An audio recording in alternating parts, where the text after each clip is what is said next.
बिस्मिल्लाहिर्रहमानिर्रहीम। अस्सलाम वालेकुम व्यूअर्स, आज की इस वीडियो में हम section number 298C of Pakistan penal code 1860 को समझेंगे, जो कि कादियानी जमात वगैरह के अशखास का खुद को मुसलमान कहना या अपनी अकीदा की तबलीग या अशात करने से मुतल्लिक है। इस सेक्शन में बयान किया गया है कि कादियानी जमात या लाहौरी जमात का कोई शख्स जो खुद को कादियानी या किसी दीगर नाम से मौसूम करता हो, बिला वास्ता या बिल वास्ता खुद को मुसलमान जाहिर करता हो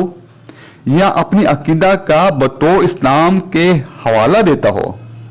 या अपनी अकीदा को इस्लाम के साथ मौसूम करता हो या फिर दीगर लोगों को अपना अकीदा कबूल करने की दावत देता हो, चाहे ऐसी दावत अल्फाज से हो या जुबानी हो या तहरीरी हो या ज़ाहिरी हरकत से या किसी भी दीगर तरीके से, ख्वाह कुछ भी हो, मुसलमानों के मजहबी जज्बात को ठेस पहुंचाए, तो ऐसी सूरत में ऐसे शख्स को इस सेक्शन के तहत सजा दी जाएगी, जो कि 3 साल तक की कैद की सजा हो सकती है, जो कि सादा भी हो सकती है और कैद बामुशक्कत भी हो सकती है। इसके अलावा ऐसे शख्स को जुर्माना भी आयद किया जाएगा। व्यूअर्स, वीडियो देखने का बहुत शुक्रिया। अगर आप पाकिस्तान पीनल कोड से मुतालिक मेरी दूसरी वीडियो देखना चाहें तो आप मेरे चैनल पर मौजूद पाकिस्तान पीनल कोड के नाम से प्लेलिस्ट को वॉच कर सकते हैं, जिसका लिंक मैं इस वीडियो के डिस्क्रिप्शन में भी दे दूंगा। आपसे रिक्वेस्ट है कि मेरी वीडियो को लाइक कर दें, शेयर कर दें, मेरे चैनल को सब्सक्राइब कर दें और बेल आइकन को प्रेस कर दें। अल्लाह हाफिज़।